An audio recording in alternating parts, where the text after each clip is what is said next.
Metro Boomin recently released his 4th collaborative album with Future called We Don't Trust You. Throughout the project, Metro's signature sound bleeds through in every single track, but it's also complemented with some unique vibes that infuse the entire album with just a nice refreshing energy. Songs like Type Shit, I don't hang with rats, that's some new type shit.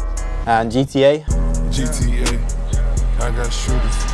give off a nostalgic yet dark atmosphere, reminiscent of Metro's extensive catalogue of music. So in this video, I'm going to be sharing my insights on how you at home can craft beats with a similar vibe. Be sure to watch the video from beginning to end, because this video is going to be scattered with gems. I know Metro's been starting with the drums first. I often slept on the power of starting with your drums first and securing a for sure bounce that's going to work. But for this one, I think we're going to start with the melody. And for this segment of the video, I'm going to hand the reins over to a member of my private community, the LLB Producer Circle, a producer called Jado. Jado's going to break down the melody source for you, and then I'm going to finish it off by flipping it into a full beat. Yo, what's up guys, it's your boy Jado, aka prodllb on all social platforms. So I just started off with a pad, pretty simple pad, and I wanted to do it in a G scale. I don't know why, I like the G scale to be honest. Started on the G minor chord here, I went high, low, and then I made my way to the middle of the chord. If I play it, you'll know what I mean. I just put EQ on it. So with the second part, I'll play that for you now.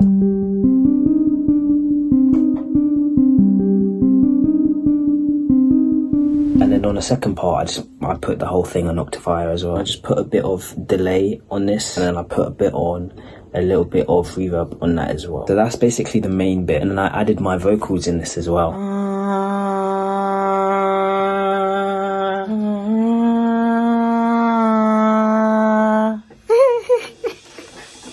Yeah, I added a low, deep bass in it here.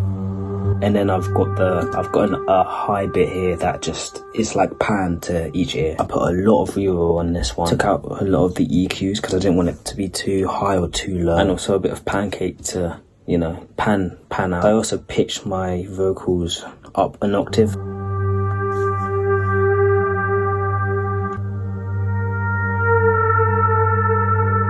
Yeah, and then just to completely finish this off, I just added a very low reed bass to it, and this is what the whole thing sounds like.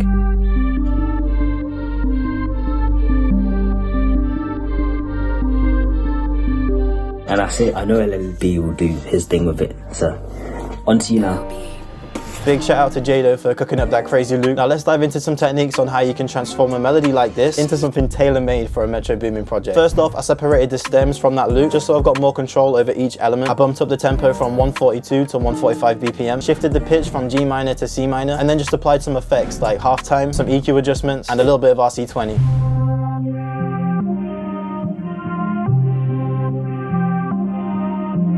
Yeah, tweaking the pitch and the tempo of a sample like a WAV file really gives it some extra flavor, really gives it some extra characteristics. But yeah, next I played around with some of the individual sounds in the loop, pitching some of them down an octave, some of them up an octave, and even reversing some of them just to add some extra variety and extra textures. One observation that I made while listening to Metro's album is that most of the songs have a real distinct B part to the melody, where the energy just kind of intensifies. So I followed suit. In the next 8 bars of the beat, I introduced a fresh pattern, loaded up this real dark and sinister tubular bell preset from Expand, along with a dark brass preset, played in 2 simple catchy melodies.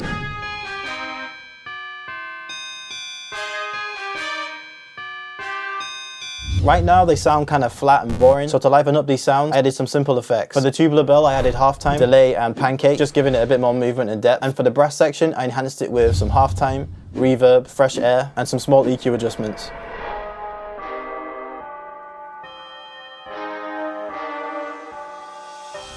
Yeah, just these simple effects completely transforms the sound, giving it a more richer, more dynamic quality. But let's keep tweaking the melody. I grouped every single melodic element in the beat so far into one mixer track so I can affect them as a whole. Then I added some fresh air just to brighten up the high end, more RC20, and shifted everything up by 4 semitones using the sound shifter.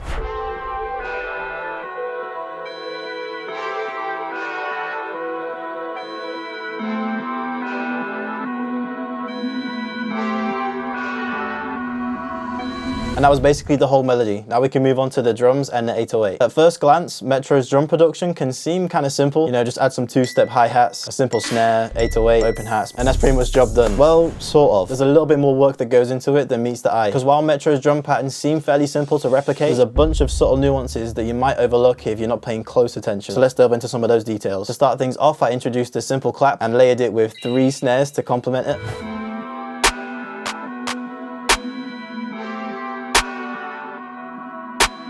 This might sound a bit excessive, a bit like overkill, but when I listened to type shit, I realized that that main clap was just hitting super hard. So it did actually take layering 3 snares on top of that clap to get a similar kind of punchiness with this beat. However, even after adding all of those layers, it still wasn't hitting quite hard enough. So to address this, I took the clap and all 3 snares and routed them all to one single mixer track, and then just added the decapitator plugin.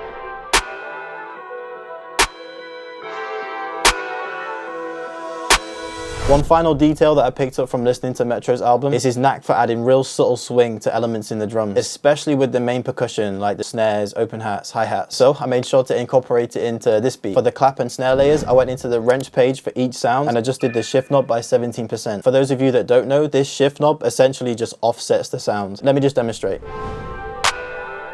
So when I drag it up, you can really hear the effect. But yeah, just be subtle with this dial. But anyway, at this point, I moved on to adding a real simple hi-hat pattern. The only effect that I applied to the hi-hat was just some sort of reverb. I came back to that shift dial and I just bumped this up to about 41%.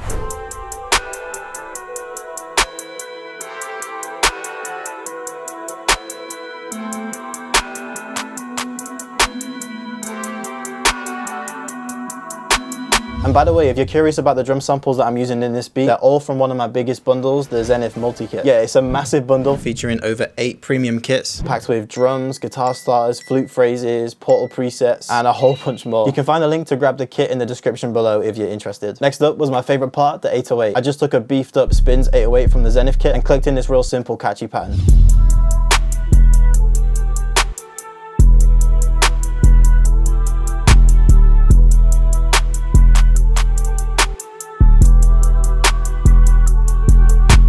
One of the standout features that I've noticed from Metro's work is his heavy use of open hats. Honestly, man, they really amplified the impact of any sound that is layered on top of. Let's take type shit for instance. Metro layers an open hat on top of the 808 and slightly offsets it just to give it that added swing. And this technique just makes the 808 knock super hard. So I decided to employ a similar technique by going a little bit overboard and adding 3 open hats and just making a real simple pattern for each one. And to give a more human touch and added uniqueness, I slightly adjusted each placement of the open hat by slightly pulling it off grid. So let's hear how they sound.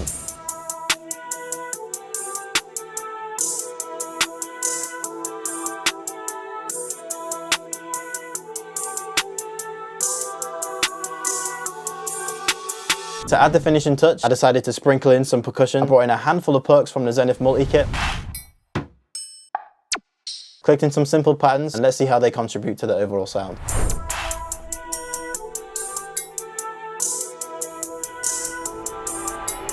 And that pretty much covers all the drums in this beat. It's worth noting the various sort of subtle layers that we've added to the drums and the melody, because in Metro's production, creating that sort of depth and that atmosphere is crucial. And you can achieve that at home too, just by adding subtle layers and complementing them with some effects. Now, let's talk about the beat switch. At the minute, we're kind of dark, so I wanted to switch the beat to something a little bit more uplifting and inspiring. So I did a few simple things to achieve that. First thing was I swapped out the 808 for a nice smooth synth bass. I took this warped bass one shot from the Zenith multi-kit.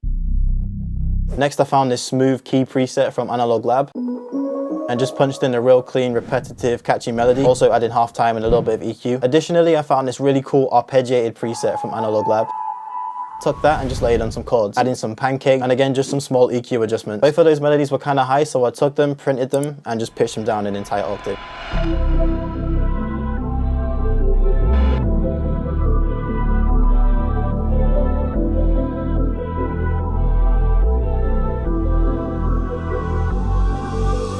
And just like that, man, we got a beat switch. But you can't just drop a beat switch in there without ensuring that it flows naturally and it transitions nice. Yeah, I feel like one thing Metro excels at is that he's really, really good at transitioning his beats from one vibe to the next. So we've got to do the same thing. Just from studying type shit, I noticed that Metro cuts the drums about 2 bars before the beat switch comes in. And he also takes the drum pattern and reverses them so they act kind of like a riser. So taking inspiration from this, I applied a similar technique. I took the drums, sliced them 2 bars before the beat switch. I then rendered out the drum pattern to a WAV file and reversed it. And then I also just brought in a subtle riser sound effect from one of my kits. Add all those elements together and you get a nice transition like this.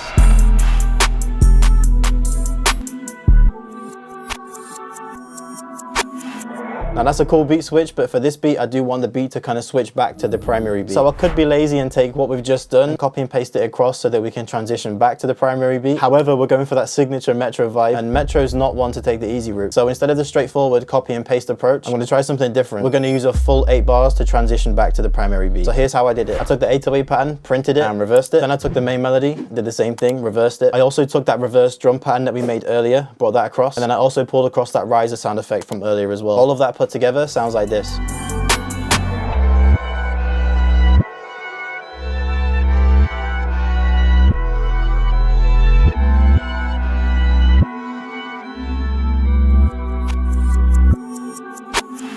Then all that was left to do is just to arrange the beat. This part was pretty easy. I just took the primary beat before we made the beat switch, copy and pasted that across, made some small tweaks and added a cool tape stop effect. And after that, we've got ourselves a full beat.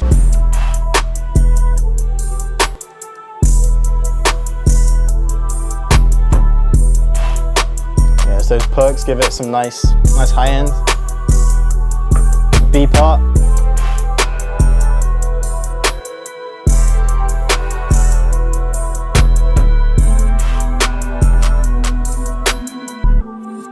Reverse drums,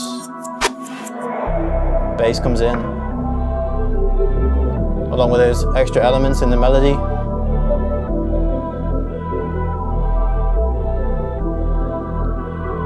Sounds crazy, man. Brass section comes back in, nice beat part.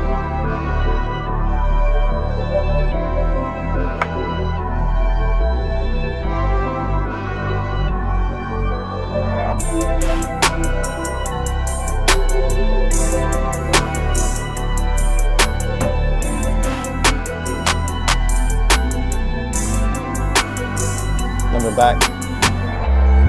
Beat switch. It's that dark, trippy vibe to it.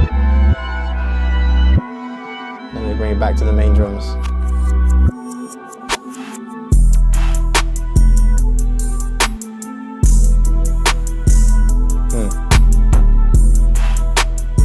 Yeah, that's crazy, man.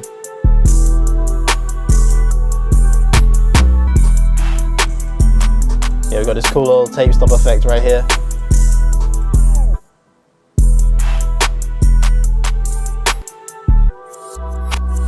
Yeah, reverse comes back in. Again, if you wanted to use any of the sounds that I've used in this video, then pretty much all of them came out of the Zenith bundle. There's over $240 worth of sounds, samples, MIDI, loops, and you get all of them at a fraction of the price. Yeah, I'll leave a link in the description if you're interested, but that's going to be all from me. Peace.